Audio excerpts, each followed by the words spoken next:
Good morning, everybody. Welcome to Payson, Arizona, or thereabouts. It's bright here. It's not that bad, actually. Let me fix the exposure.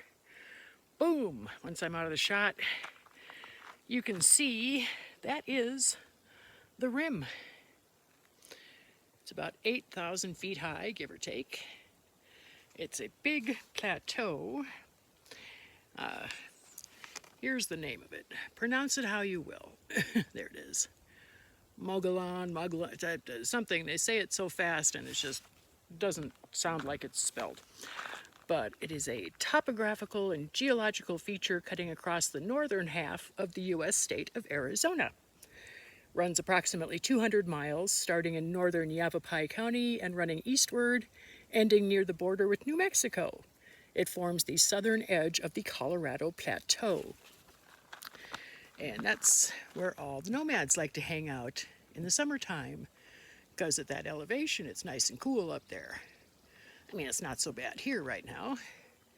Temps are going to get upwards of around 90-ish in a few days, but that's still not desert bad where it's, in the low 100s.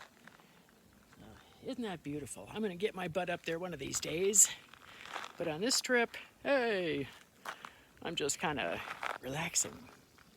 So let's take you back down to camp and see the absolute beauty of this area. Just forest, forest, forest. A little hilly, a little rocky, a little stumpy, a little lumpy. But that's gonna happen because this is nature. And nature's full of natural things, which is how it should be when you think about it. And doesn't God do beautiful work? This is my bumpy way in. But you gotta travel roads like this to get to the boondocking spots. And me, I'm not camping if I haven't gone over a cow guard. Those cattle catchers, little fun things, and you're done. So, got the rig over there, got my solar panels up. I'll clear the trees any minute, and I'll have all kinds of sun charging up my power unit. Let's go back to the chairs. I've got some stuff to show you.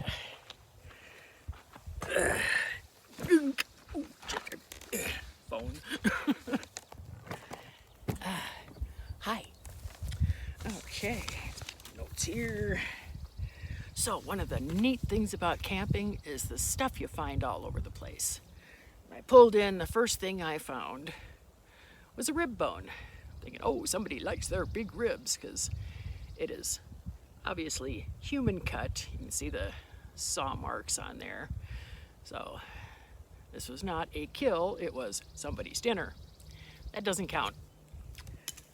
But other cool things, kind of near that on top of the ground, I found this, a vertebrae. Somebody used to have a spine. Not no more. Almost looks like a little shark. It's going to eat you. Or not. So that was kind of a neat little find. It's like, okay, somebody had dinner. And I thought, what else is around here? I kept looking.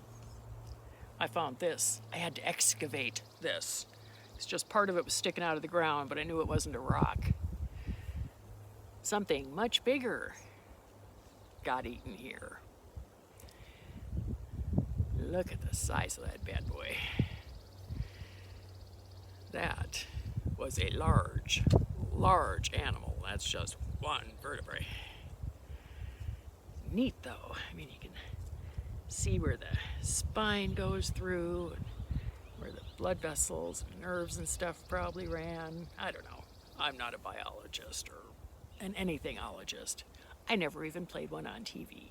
But I thought this was cool, so I made myself a little archaeologist and dug it up. Would that be an ad? I don't know. Like I say, I'm not an ologist. But cool stuff laying around.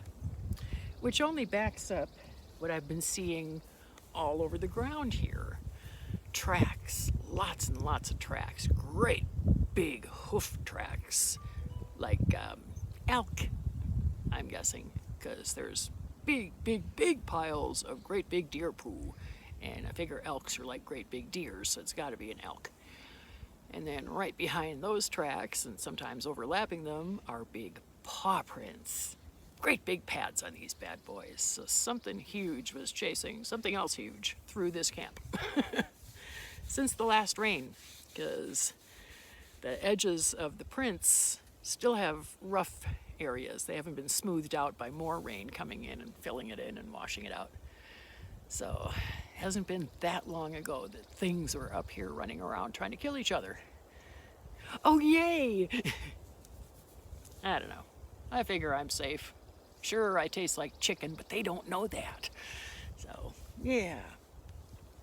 So that's fun and adventures up in the woods. The things you see in nature, besides, all this nature, is signs of actual nature and wildlife being wild.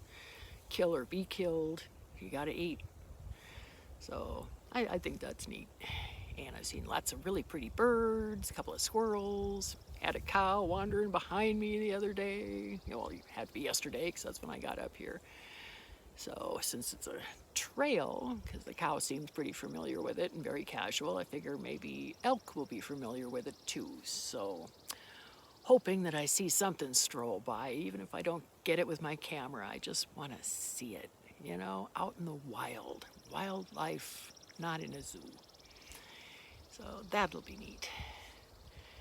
But it is mid-morning. I've had my coffee. But I have to feed myself. What to make for breakfast? Reservations? Not out here. Not out here. Okay, Pop-Tart it is. But at least my fridge survived, because each day I was able to give it some juice to keep it cold, and then I just kept it closed up and covered up and hiding, and that seemed to have done the trick, because my milk is still happy, my little pudding cup was still happy, so yay, I still have food options. And lunch meat. Oh my gosh, a car. Oh, the traffic around here, I tell you. It's not that bad. Except around dark when the people with the empty horse trailers come by, because on one of these roads, you can hear them a mile off. But hey, they live up there somewhere. Can't imagine having to travel that road all the time, but, folks do. If you want to be out here where nobody else is, you got to take the roads less traveled. But I got to go make me some food. Yeah, opening a package of Pop-Tart and shoving it in my face without popping it. That's hardly food, but it's my option for now until I run into town to restock. But I got to charge up my battery some more since the sun's up. So I got my panels up on the roof there and let them do their thing for a while I amuse myself. Oh, yes, I do that. So I'm going to bid you all a fond adieu. I will catch you down the road, and don't behave. Y'all take care. Shutterbug.